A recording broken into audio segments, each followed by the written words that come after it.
Now, just turning to the slides, you will see you very kindly asked me to talk about stop and search in body worn video cameras. So I just thought I'd give you a little bit of an introduction to the issues around stop and search. And as I say, this is not intended to be an encyclopedic introduction to stop and search. As I say, it's an immensely complex issue with a lengthy history.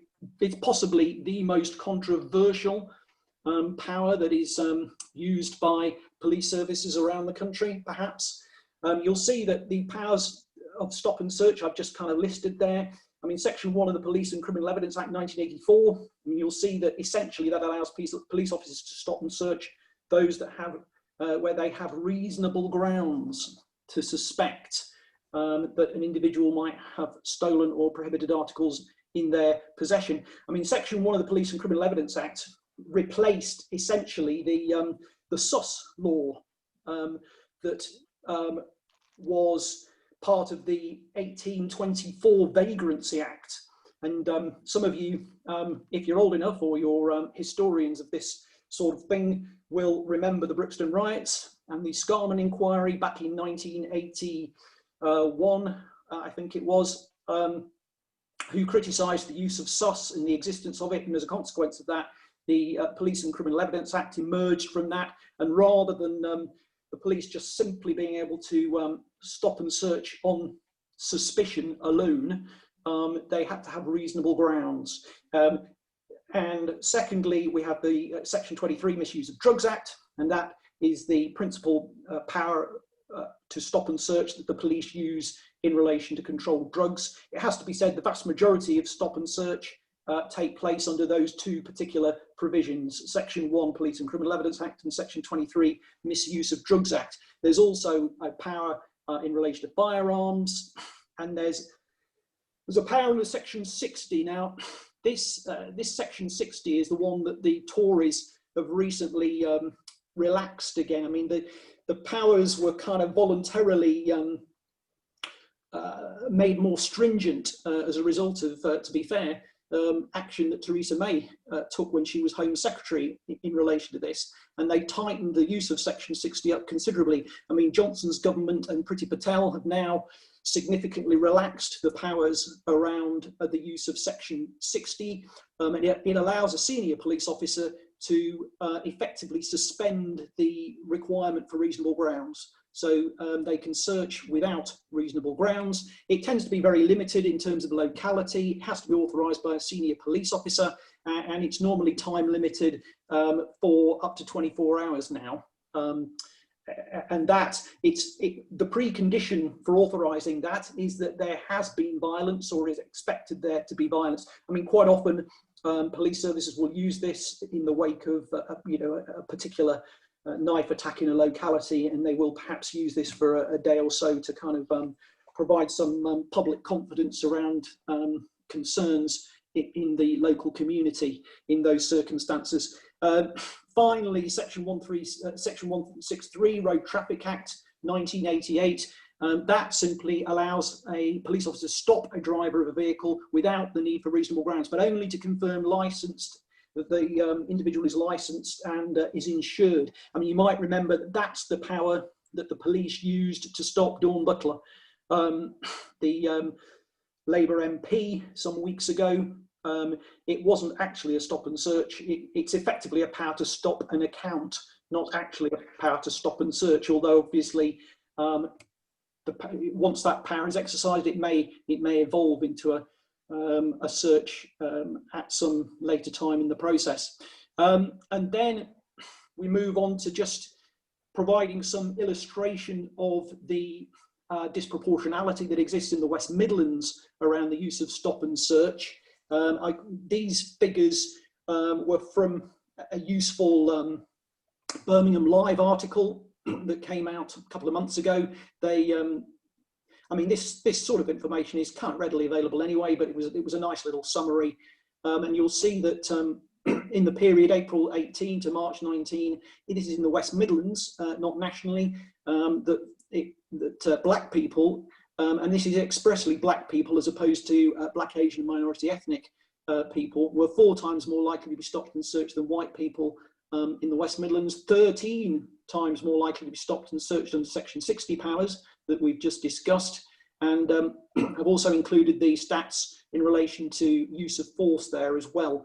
And you can see 3 times more likely to have use of force against a black person than a white person, and 3.5 times more likely to have a taser used.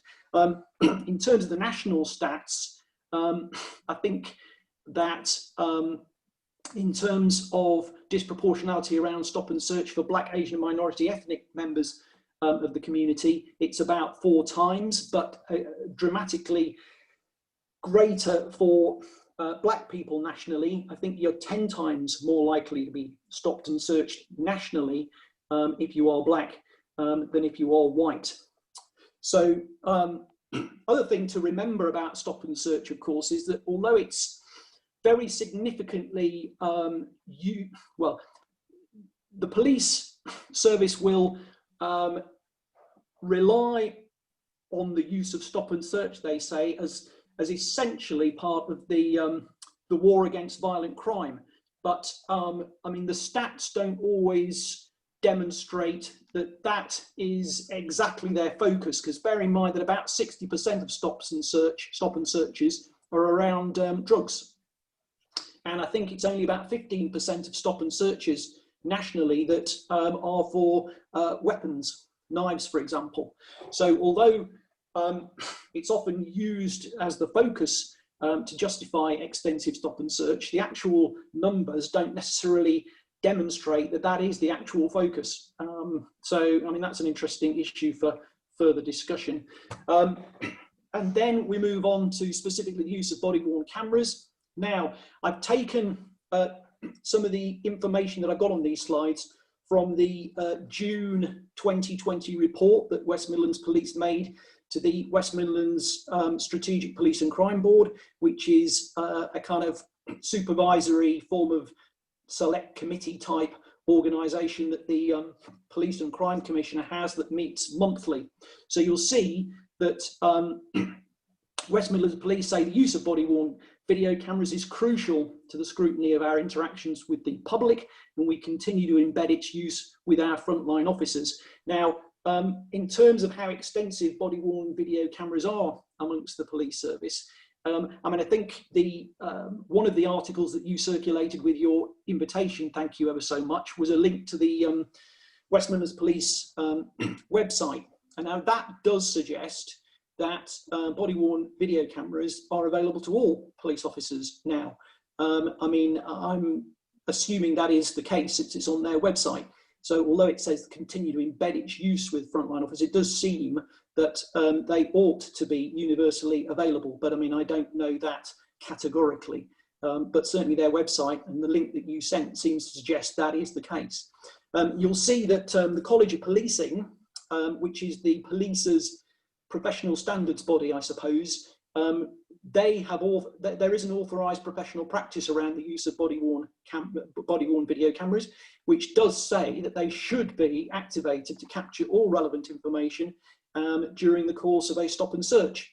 And it is indeed West Midlands police policy that the use of body-worn video cameras is mandated in policy in 6 prescribed sets of circumstances. So actually, although obviously the premise of your invitation, thank you ever so much, was that there was some suggestion that use of body-worn video cameras is discretionary, as far as stop and search is concerned, both as a consequence of the College of Policing, authorised professional practice, and West Midlands Police own policy, it is actually mandated. And I've set out on the next slide those 6 prescribed sets of circumstances where it's essentially mandated, albeit qualified in a number of situations. So all stop and searches, it's mandated. All use of force where practicable. I suppose that reflects the situation where, I mean, plainly with a stop and search, I guess that happens at the initiative of the police officer. So it's not something that takes them by surprise.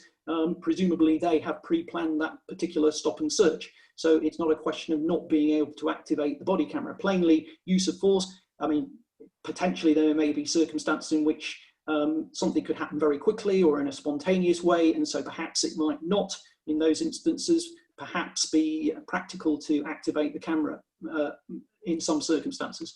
But you'll see it's mandated over use of spit hoods, use of taser. Again, I guess that's similar to the use of force issue.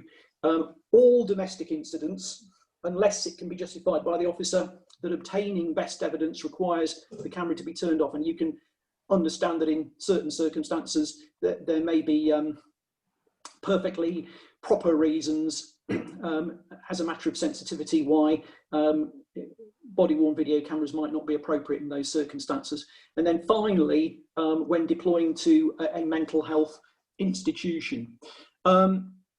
Just moving on, you'll see that if recordings cannot be made before a spontaneous incident, then the guidance says that they should record as soon as possible to take advantage of the pre-record function. I believe there is a pre-record function on these cameras that at least kind of dates back at least 30 seconds, I think it is. So it will actually record back whatever happened in the previous 30 seconds prior to actually activating it, I understand. And then, and perhaps this is the one of the most interesting aspects of the numbers that I'm firing at you, and apologies for the stats, but I'm afraid stop and search is something that is littered with statistics. And as we know with statistics, sometimes they can illuminate and sometimes they can obfuscate. But you'll see that, and the report to the West Midlands Strategic Police and Crime Board that I'm referring to in June deals with the period January 20 to May 20. Now, of course, that does include a part of a period of lockdown, so you do perhaps have to factor that in. But I mean, I think the report did say that these figures were fairly consistent with previous statistics over the last 2 or 3 years. But interestingly, you'll see that as far as the use of body-worn video cameras in stop and search, although it's mandated, they were only being used in about 2/3 of stop and searches. Now, on the face of it, it is a little difficult to understand why that should be the case. Interestingly, you'll see that body-worn video cameras were being used in 77% of use of force scenarios. So you seem, one on the face of it there, seems to have a situation in which the mandated use of body-worn video cameras in relation to stop and search is actually being used less than the discretionary use of body-worn video cameras around use of force. Now, I mean, that obviously seems entirely counterintuitive and somewhat difficult to explain, certainly on the bald figures in front of us there. And plainly, that would require some further explanation, it seems to me, because it doesn't seem on the face of it to make sense. But moving on, you'll see that the force aspires to achieve to 100% in these areas where practicable, and is committed to improving activation levels for body-worn video cameras, which perhaps suggests that there are issues around perhaps, well, as I say, if it's not a question of police officers not having access to body-worn video cameras, it's a question of police officers activating them during the course, in particular, of stop and search. And there doesn't seem to be any obvious explanation why that should be. Just a little review of overview and scrutiny around stop and search. I mean, you'll see that once a stop and search has taken place, it has to be signed off by a supervisor, which includes review and scrutiny, including if the body-worn video camera was used or not. Now, the report that was prepared in June 2020 in connection with this suggested that 98.4% of those supervisors, 98.4% of stop and searches were being assessed as having met the required standard. You might query why such a very high level of approval by supervisors. It may well be that West Midlands police officers are incredibly scrupulous about the way they carry out their stop and search. One might potentially draw other conclusions around that high level of assessment. But again, a matter for further thought and inquiry, perhaps. Secondly, the use of body-worn video cameras is reviewed on a quarterly basis with key internal stakeholders and departments to review complaints, litigation, and capture learning. So there is that kind of safeguard that's built in as well. And it says that that group will continue to increase coverage of stop and search by body-worn video cameras as camera access is now at a high level in the force. And then, in addition, in terms of further overview and scrutiny on the use of stop and search, you'll see that there are 10 independent scrutiny panels in each of the 10 neighbourhood policing units in the West Midlands. They're chaired by and made up of members of the local community, and they have support in that process from West Midlands Police as well. And you'll see that part of that independent scrutiny panel process allows members of the public to review body-worn video footage and make comments and provide feedback in connection with particular incidents. You'll see that there is also provision for ride-along schemes to allow members of the public to perhaps experience what it's like out with West Midlands Police while they're conducting stop and search exercises. There is publicly available stop and search mapping scheme, which can be accessed, I think, via the West Midlands Police website, but also the Office for the Police and Crime Commissioner website. And you can actually, I don't know if anybody's ever done this, but I mean, you can quite easily and conveniently access detail month by month of all the stop and searches that have taken place in every locality in the West Midlands. And you can drill down and get further data around that in terms of ethnicity and so on.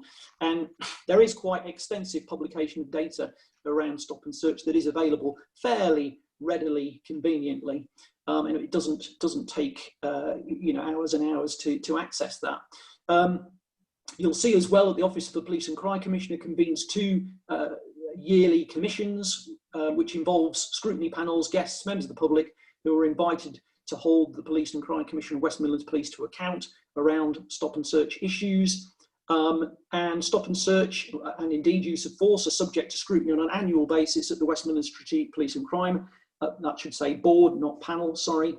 And that is where that report has come from that I've kind of relied on in part to prepare these slides. Of course, there's also a right for an individual who has been stopped and searched to make a complaint arising out of that, and they are supposed to be advised of their right to make a complaint as well.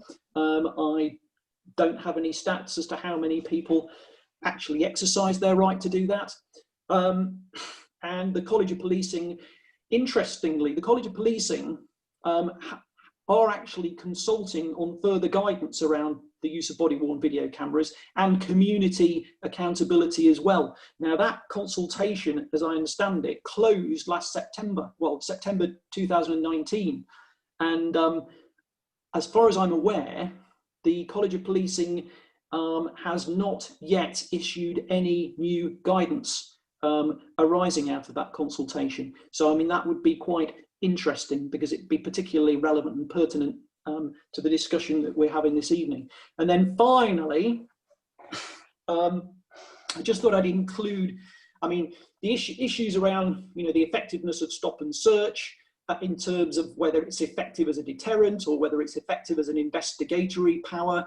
There is literature out there that does provide information in connection with that. I mean, interestingly, perhaps not as much as you would think. There is perhaps, given the controversial nature of stop and search, perhaps a dearth of academic study around this issue compared with, as I say, the level of controversy that the particular power can generate sometimes. But anyway, I thought rather than drilling down into all of that sort of information, I'd just include that useful little summary around some of the evidence around the effectiveness of stop and search. And that is from the Youth Violence Commission final report, July 2020, which is an excellent document about youth violence, by the way. I mean, if anybody's interested in the subject of youth violence, I'd definitely recommend them reading that report. It's extremely good. But you'll see that in summary, and this is just a very small excerpt from that report, in summary, the most recent and robust research suggests that stop and search is of limited use in reducing rates of violent crime. In addition, high rates of stop and search leave many young people feeling discriminated against and violated by an institution that is supposed to help them to feel safe and protected. Seen in this context, it would be prudent to avoid high rates of stop and search that are prompted by suspicion and hostility, and focus police officers' time, energy and resources into forging constructive relationships with young people through proactive and positive interactions across a range of public spaces, including schools and youth centres.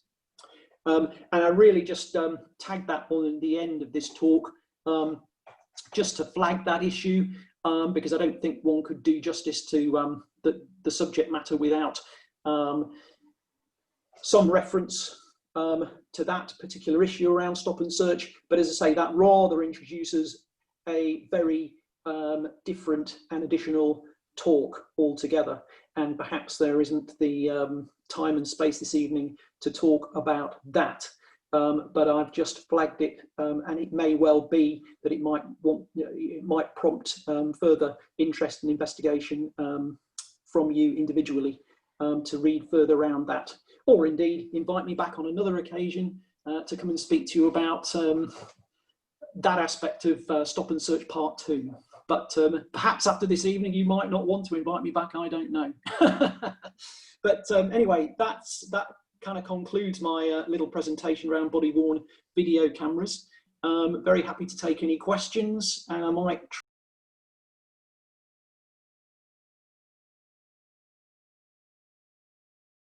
for coming along, and I hope that we will invite you in the future as well. I mean, all this came about because of a discussion that we'd had at a previous Trades Council meeting, where we were just discussing the Black Lives Matter movement and what had happened following the killing of George Floyd, and what it is about, really from my perspective and meetings that I've attended with Black and ethnic minority members of the community, is that, you know, we've got an opportunity now where in the past, when something like this has happened, when we've come across a racist murder, when Stephen Lawrence was murdered, now this has happened, you know, the movement has really taken off because people could see visually on camera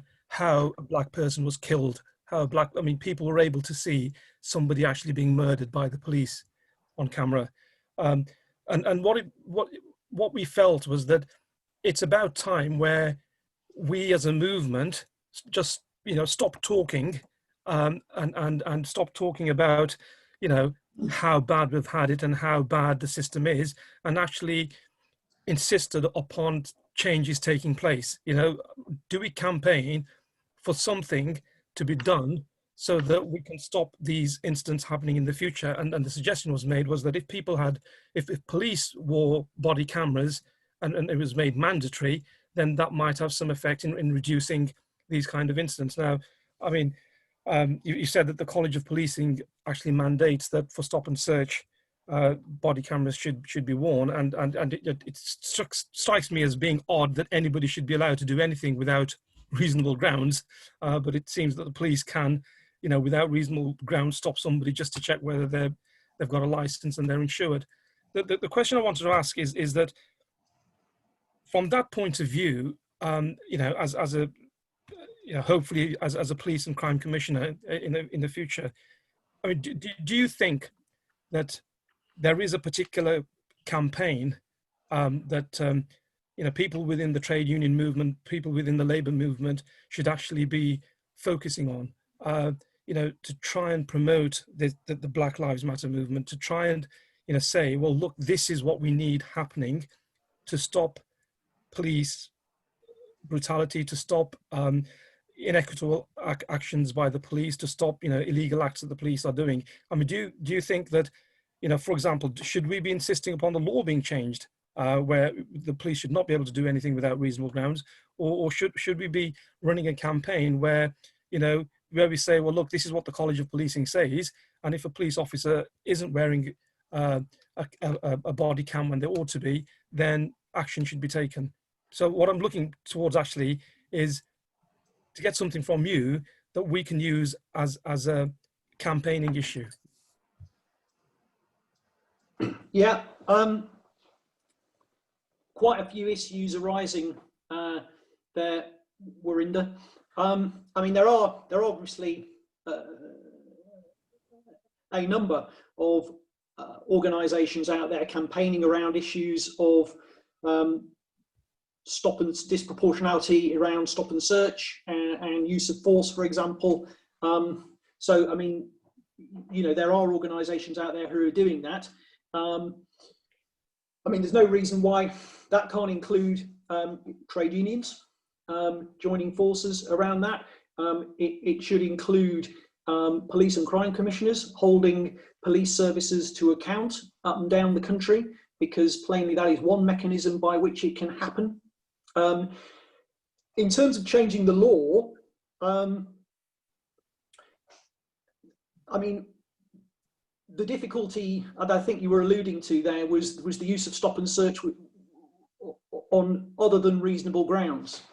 And the difficulty around there is the re-extension of the power around Section 60.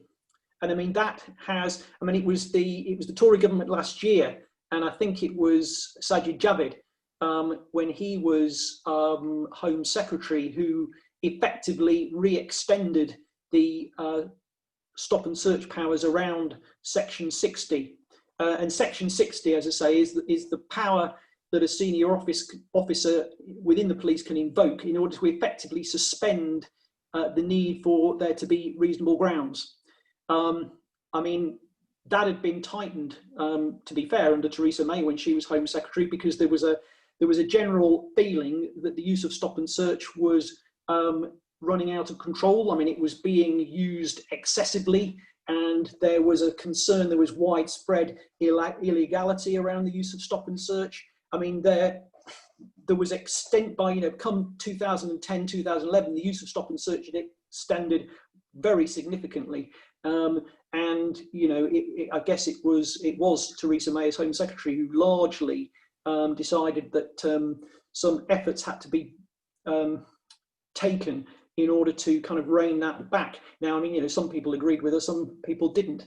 Some in the police service did not necessarily agree with that approach. I mean, some perhaps did.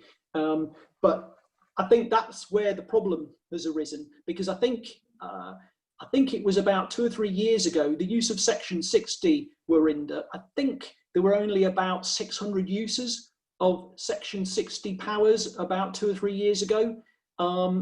Since then, I think in 2018-19, because, as I say, the current Tory government have really wanted to extend the use of stop and search significantly, it went from about 600 in about 2016-17, 2018-19, there were about 11,000 users of Section 60 stop and search. So you can see how vastly that power has been extended. I mean, this is very much Johnson's agenda around crime and policing. I mean, you can see the attraction for Johnson in relation to stop and search, because as we know, stop and search, the clues in the 3 words. And we know that Johnson's very keen and enthusiastic about policies that involve 3 words, as we know. I mean, I always say that I would quite like to stop and search Boris Johnson in order to see if he's in possession of any political principles. Sadly, I rather suspect nothing would be found on that particular occasion, and would have to be registered as an unsuccessful stop and search. But yeah, I mean, Warinder, you're right. I mean, particularly given the current circumstances around Black Lives Matter, this is an opportunity to take, but the difficulty we've got, Warinda, is we have a Home's Secretary and we have a Prime Minister at the moment who are very much on board for seeing stop and search as being a very central plank around their policing and crime strategy. And of course, as long as they are in power, and as long as they are peddling that agenda, it obviously inevitably limits what can effectively be done in order to change the direction around those issues. But I mean, that doesn't mean to say that, you know, we can't campaign in order to ensure that we draw attention to those issues. You know, one issue, Warinda, apart from supporting those groups that, you know, campaigning on these issues, I mean, one way of doing it is to make sure we elect as many Labour police and crime commissioners up and down the country, because you know, that is potentially one way in which individual police services, at least, the issue of stop and search can be treated with the level of seriousness it deserves. The questions I wanted to ask on the presentation, which is really sort of crucial to what our meeting was about, I think, where you said the West Midlands Police tell police officers that they should be using their body cams in all stop and search, and yet their own figures say a third of them are not doing that. I think that hits a nail on the head as far as we can see.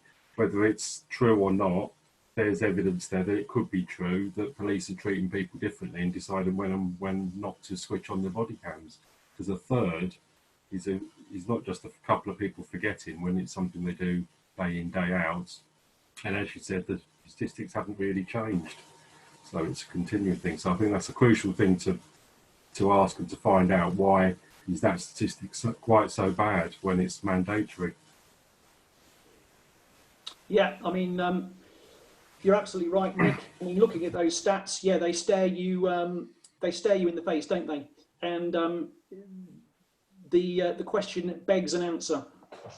And yeah, I mean, if I were fortunate to be the Police and Crime Commissioner, then I would want answers as to why there seemed to be that inconsistency as between an apparent requirement, a mandatory requirement on the part of the College of Policing, and an apparent mandatory requirement on the part of the West Midlands Police Service, and yet on the face of those stats, and in the absence of any rational or sensible explanation explaining why there is only apparently 2/3 usage of body-worn video cameras during stop and search.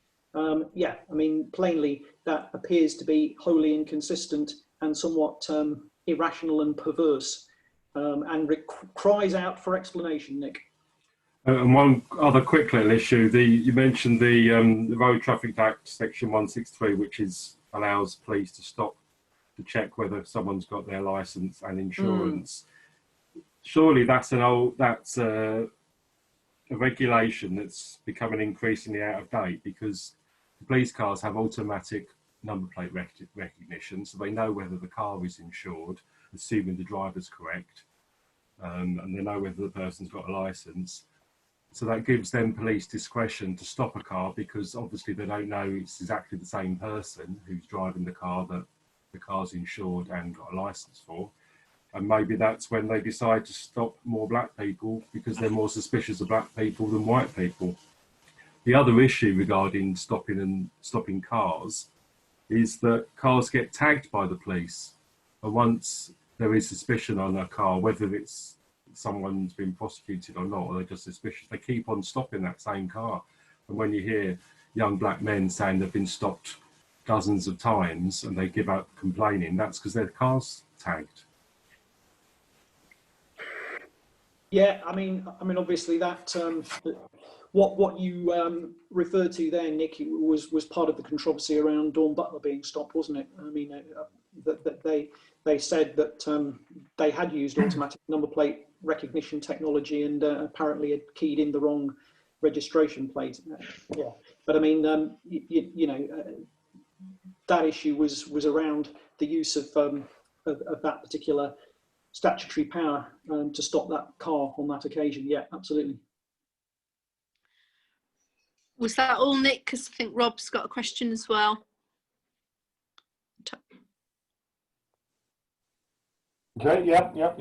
Well, just on that final point, the Dawn Butler thing highlights quite a bit of it. Is why were they putting in the license plate to begin with? You know, they said they're putting the wrong one. Well, why were they putting it anyway? Because there's black. But thank you for a very helpful presentation, Simon, and thanks for all the research. Part of what we were looking at was not just stop and search and so on, but trying to encourage the police to behave decently towards all citizens, whatever their background. And it's in the police's interests. The Cambridge University study in 2016, which included the West Midlands Police and three other forces, found that complaints against the police dropped 93% when body-worn video cameras were used. And if you haven't already, can I suggest you discuss this with the Police Federation, because they're the rank and file police officers, and one would hope that they would support the use of this technology in their own members' interests, because as Nick adverted to, it appears that there's an institutional problem in the West Midlands Police. And the institutional problem is this: only 2/3 of stop and searches have a body-worn video camera used, yet 98.4% of those searches are signed off by a supervisor as adequate. Well, to me, that's a huge contradiction, unless you say the institution doesn't regard the use of cameras, mandatory as it is, as a sine qua non, so they sign them off as okay. Well, they shouldn't be. And what we would like you to consider is whether body-worn video cameras should be on all the time. Because part of the problem is that police officers don't switch them on when they're going into a situation which they think is going to be sticky for the police officer. Now, I appreciate there are issues on use of that information if the cameras are on all the time, and retention of that information. There's already some guidance on that, but as long as it is in the police officer's discretion, there may well be a problem along the lines of, you hear it in other contexts, oh, the camera didn't work. Well, no, they didn't switch it on, actually. Now, I'm not decided, and I suspect other delegates are not decided, whether we think, in the interest particularly protecting BME, but also trade unionists, body cameras should be on all the time. But I think it's a debate we need to have, and that you need to have as our Police and Crime Commissioner, I hope, because it's not an operational matter, it's a strategic matter. And if you become the Police and Crime Commissioner and you decide, democratically elected, that those cameras should be on all the time, subject to, you know, data protection safeguards and so on, then the police should do it, because that is not an operational matter. It's strategic, and it is within your democratic purview. Thank you. Yeah, I mean, thanks for that, Rob. I mean, yeah, I mean, in terms of you know, conduct, the way police officers conduct themselves during the course of a stop and search, I mean, you're absolutely right. I mean, well, it is authorised professional practice issued by the College of Policing that stop and search should be conducted in a civilised, respectful and decent manner.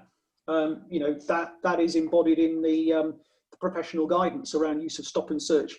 And, you know, if it's not happening, then it should be. That Cambridge study, I'm not sure I've seen that Cambridge study around kind of use of, you know, conduct of stop and search and levels of complaint. I'd be quite interested in seeing that. I'm not sure I've seen that. I mean, I don't know if you'd be able to share the source of that, Rob. I'd be very interested. You're very astute to have drawn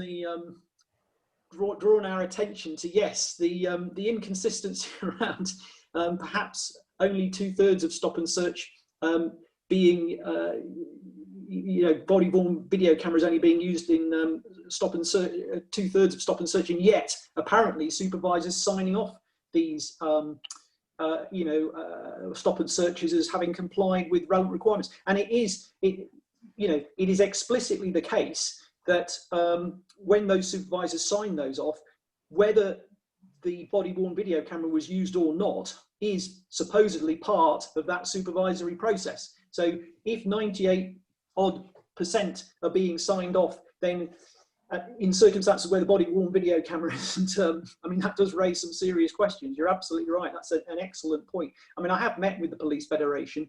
I met with them last year. I'm probably going to renew that acquaintance, I think, you know, shortly, because I met with them about a year or so ago. Well, yeah, about 10 months ago. And not to specifically discuss this particular issue, I have to say.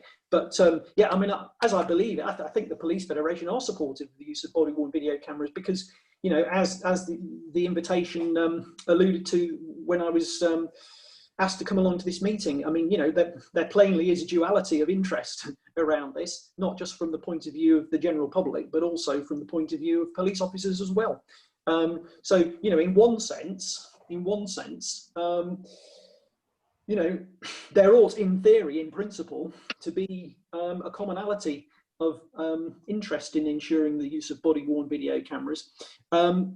And yes, in terms of whether they're on all the time or not, yeah, that's an interesting one. I'm not quite sure where the technology is around that and the extent to which they can or can't be on all the time. I mean, as you say, there may be data issues around that and so on.